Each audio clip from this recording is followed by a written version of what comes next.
When you're looking back at your career, right? How does that feel to you? Yeah, I'm not satisfied at all in my career.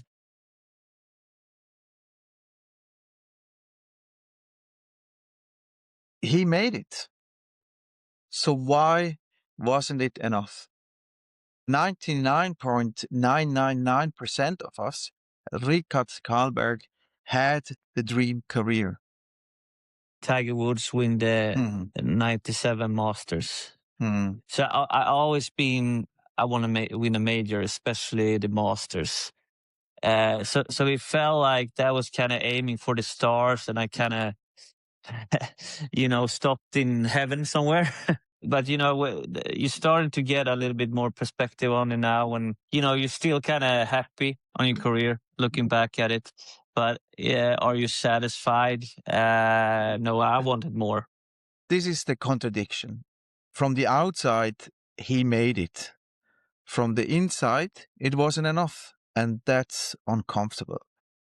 Because basically, it means success doesn't fix what we think it actually does. For me and those people who are actually playing golf, I think they understand that it's a really, really mental game. So when you actually first kind of entered into that kind of professional level, were you surprised about the mental side of the game or how important it was? When I was almost 17, I had a great, autumn of golf. I won the Nordic Amateur Championship. I won like a unofficial European Championship with some great golfers in there too. I got to play and got through to second stage of Q school already 16 years old. And I was kind of seeing myself like, yeah, in 1.5 years, I'm going to finish high school. What I'm going to do then? Maybe, yeah, I'm ready to turn pro. Mm. And uh, for the next 1.5 years, I just put more and more pressure on myself. This is where it starts. Not at the top, not under pressure, but much earlier, actually. The moment something starts to matter, it starts to weigh on you. Going into it. And it kind of ended up in me, I was not definitely ready to become professional. I won the Nordic Championship with 10 shots. The next year, I became last with shooting 85, 87. So I actually choose to stay at home, work at the post office, and practice in the days. And in the evening, I was at the post office.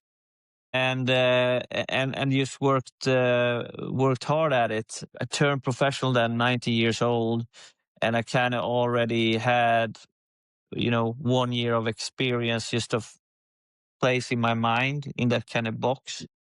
So when I got into it, I was kind of getting myself into the right mental side of it. But it's definitely different, because all of a sudden you need to perform to earn yourself a living.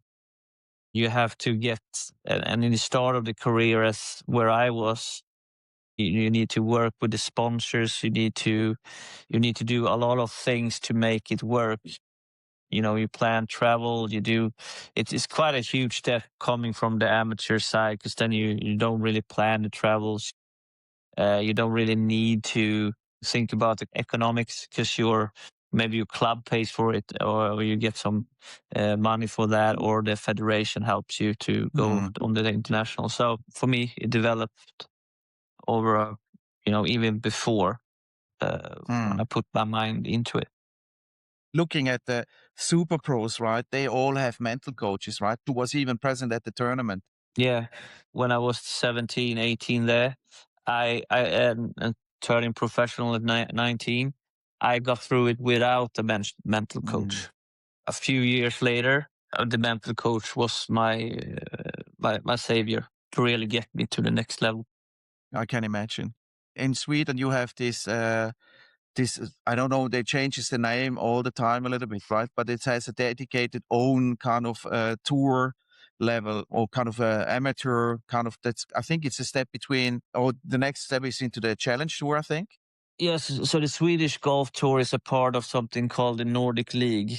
For me, it was after becoming professional at 19. After 2 years, I won that Nordic League and got out on the Challenge Tour.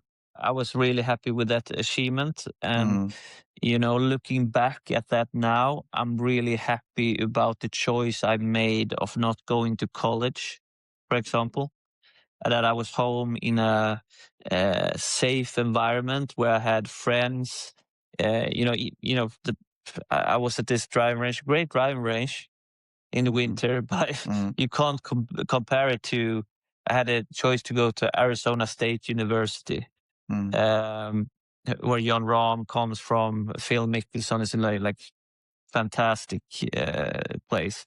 But still looking back at, I made the right choice because I think going there, like the pressure would be too high on me. I mm, was just so happy with the choice I made, and kind of still made these baby steps going up mm. the ladder.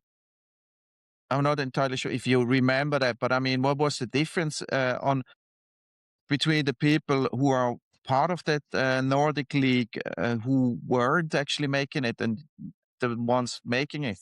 Because it's beyond talent, right? It's beyond having a good swing. I think there's always for the recipe there is quite a lot of ingredients, but I think the main ingredient you need is the will, the grit.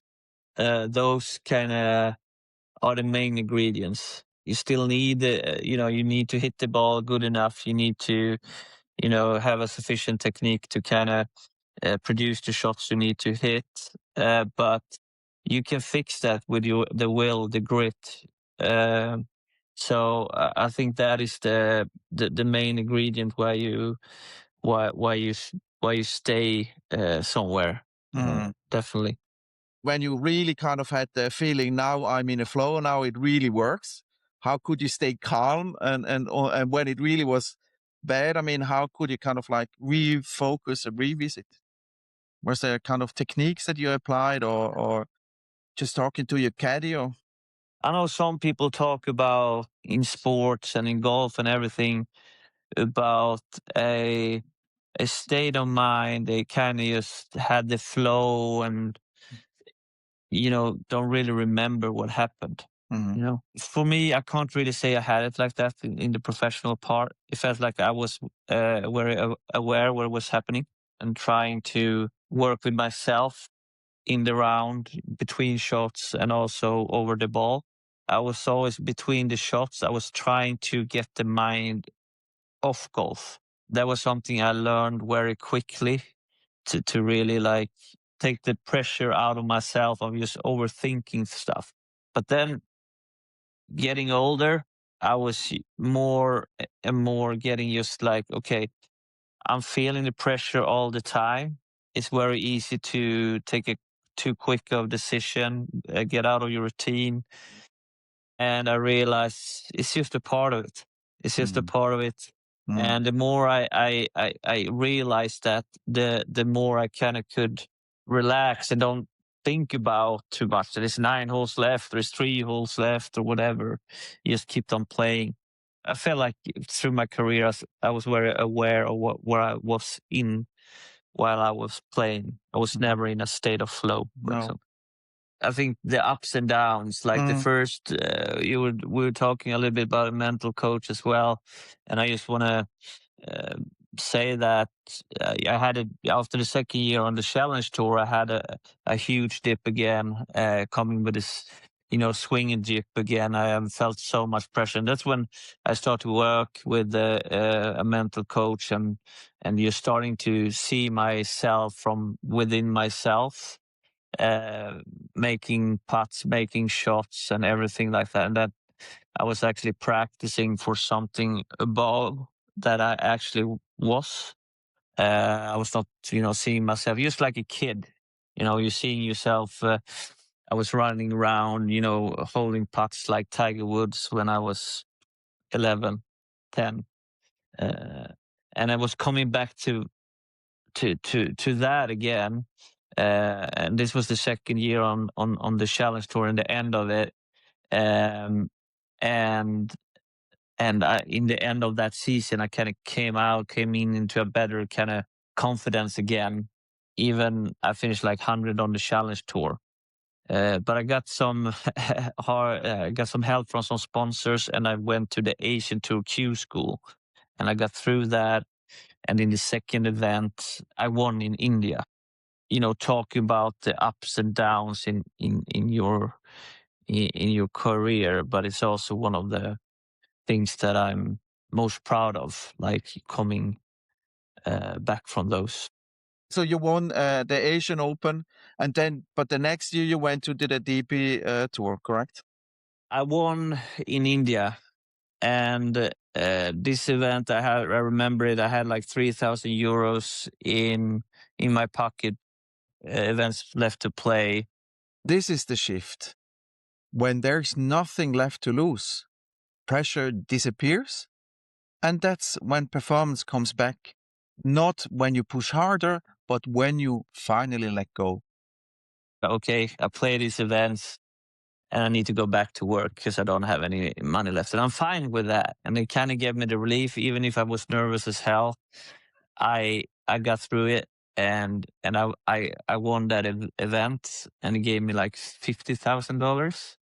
And I remember how huge relief that was for me to just know for the rest of the season I can play on the Asian Tour, have enough money for travel, don't need to ask people for money, sponsors, and also feels like that you accomplished something. But then the rest of the year was a little bit like this again. I got to play US Open, qualify for that, and that was a huge learning for me to, you come into an event like that from being like 300 in the world, and kind of just the big lesson I learned is that you just have to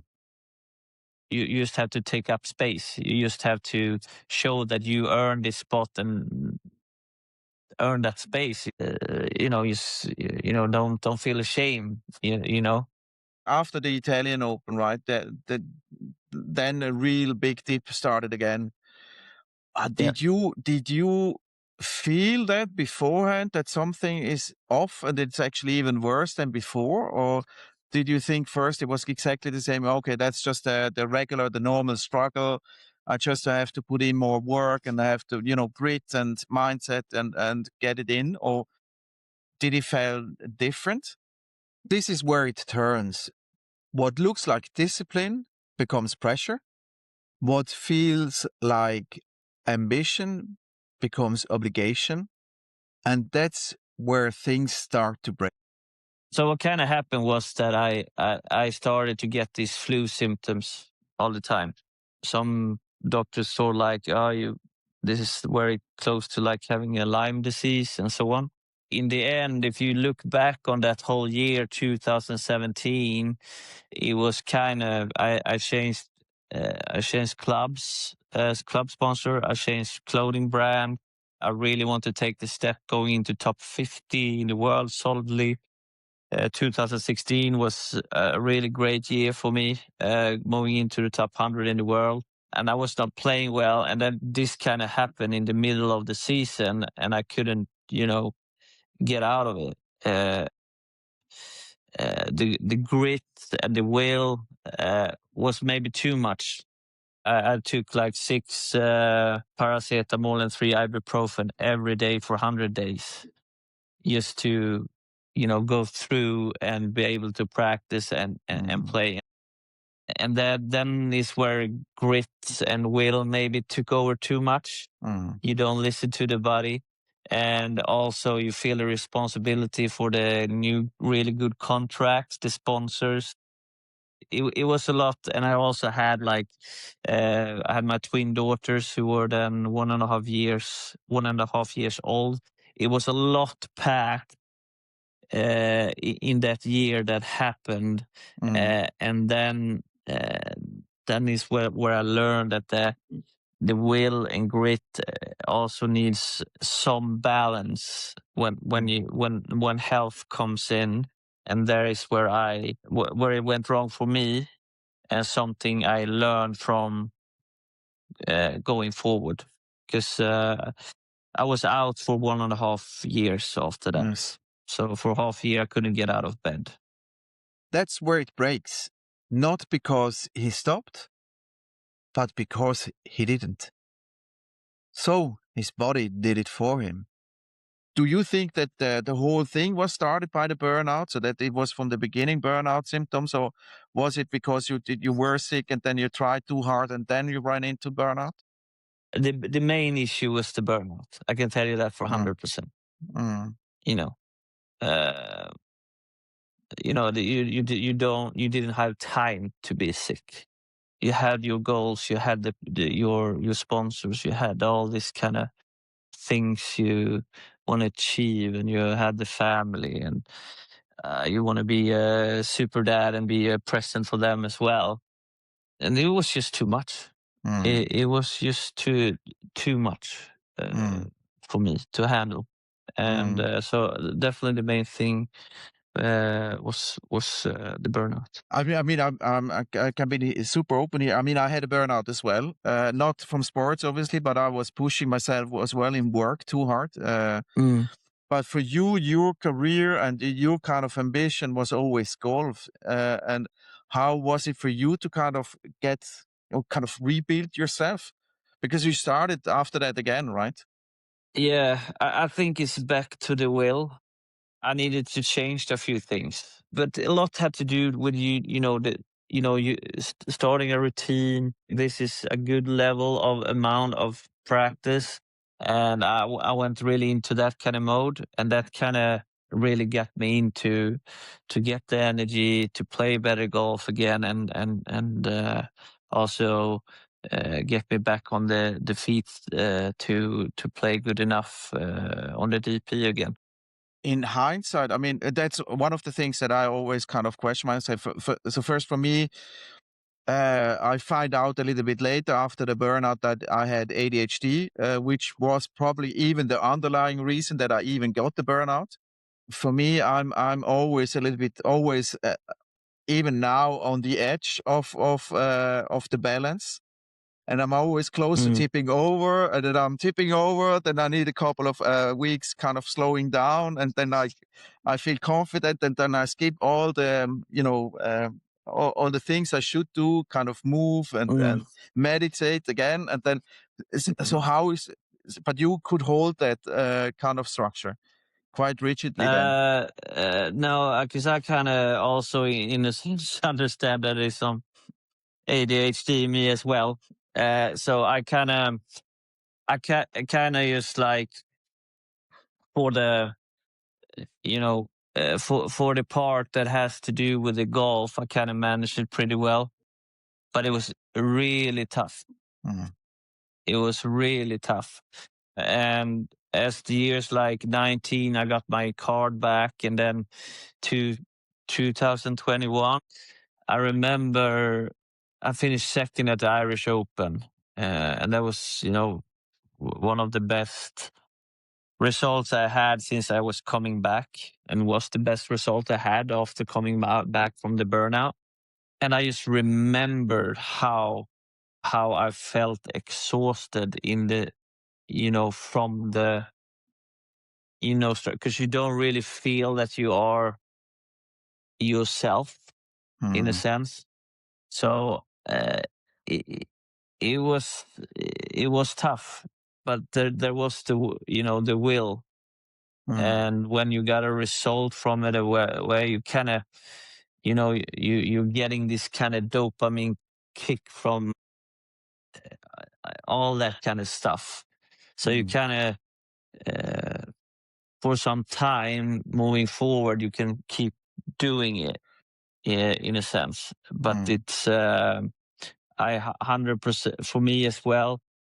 A hard routine structure didn't work out. I had a routine, a structure, which was like this character on the golf course, but outside it was not there, because mm. otherwise I would totally crack. In hindsight now, over the past years, obviously you have much more insight and a better understanding how it actually works. How would you deal with the Mhm. situation now? Or what would you give your advice? What kind of advice would you give? I will definitely. hit the pause button a little bit earlier, right away, and kind of just, okay, let's take away the golf clubs for a couple of weeks, there to do that and see what was wrong.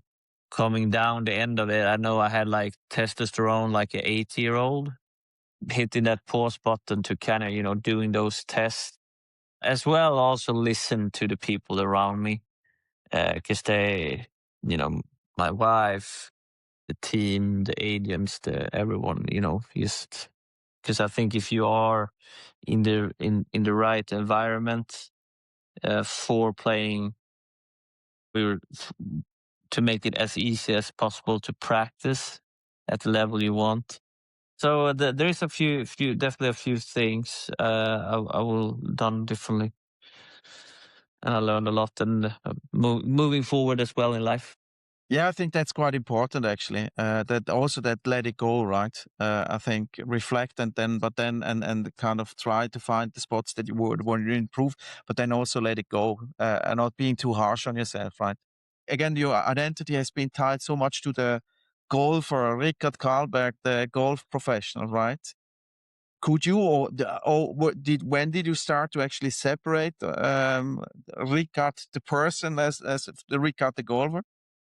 When I burned out, I started to see there's other things than golf. And then I went to this garden journey, and I did like YouTube stuff there, and I started to see there's different things in life, which I really enjoy. So that kind of made me reflect a little bit. Like, I don't need to like myself just because how I perform.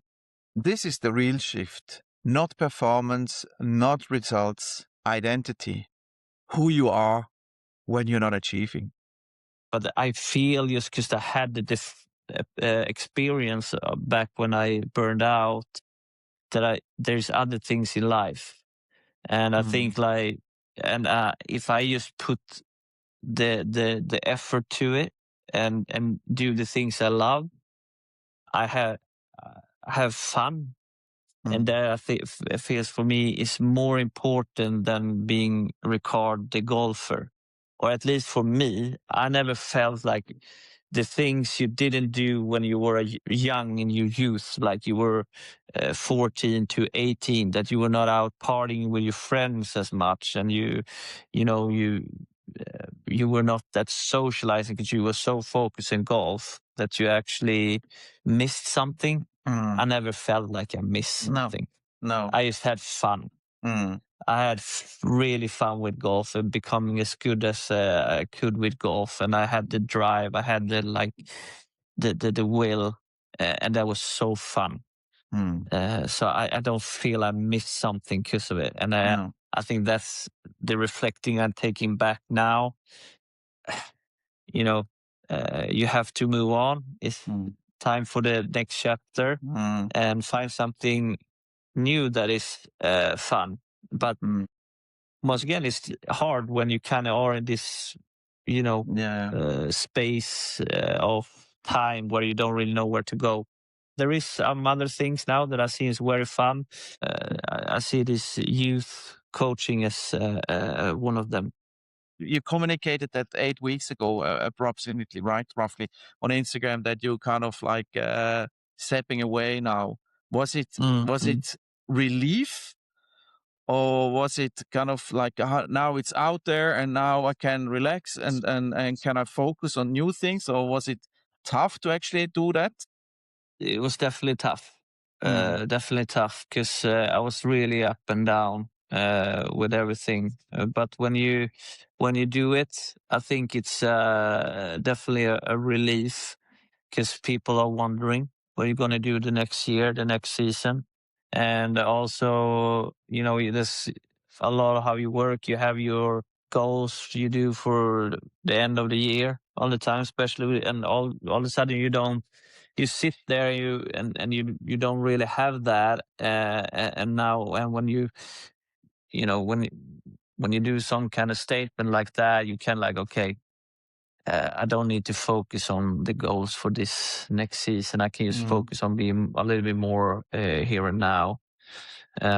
So it was both ways a relief, but also harsh, because I think in a sense, I still love the game. I still love to compete. I just feels like it was my third year on the Challenge Tour and hadn't come back. And you have 10-year-old daughters that I feel like, I missed a lot of them growing up. And I felt like I want more time with them and more time to be helping out at home. And it's needed because they are in the part of the life. I feel they're getting at an age that are like, they're eating by themselves. They're they're all these things, but other bigger problems that comes in there. So in the decision, even if it kind of feels like a little bit forced of you not playing good enough golf, you want to be at with your family and so on. It feels good. It feels good. Are there things that excite you a little bit about the next chapter? I mean, now, kind of for example, I mean, you mentioned that the coaching and that part, right, on helping the next generation, and I think the Swedish Golf Association is extremely strong and really good at doing that, right? I have twin girls, and they are totally different. One is right-handed, one is left-handed. One is really outgoing, easy to learn. The other one is not as outgoing. And it really opened the eyes for me in the coaching part that everyone is different. The psychology part of it is really what triggers me now, how to coach different kind of people. See if you can find the similarities of how to coach people who's more have the ADHD spectrum, or people who are more like follow the routine and think that is so nice, and just sports are fantastic, just from the mental side of it. I think if we play around on golf, it's like a miniature kind of it feels like from you born to you die in 18 holes. Yes. You can experience the up and down like this. 100%. And I think it's in the most sports that there is like that. I think sport is a very good education for kids how to learn, how to fail, how to with success, how to become better. It has like its little miniature kind of in life within it, what you can bring when you're getting older. For almost everyone, he made it, and still it wasn't enough. So the real question is, if success isn't enough, what actually is?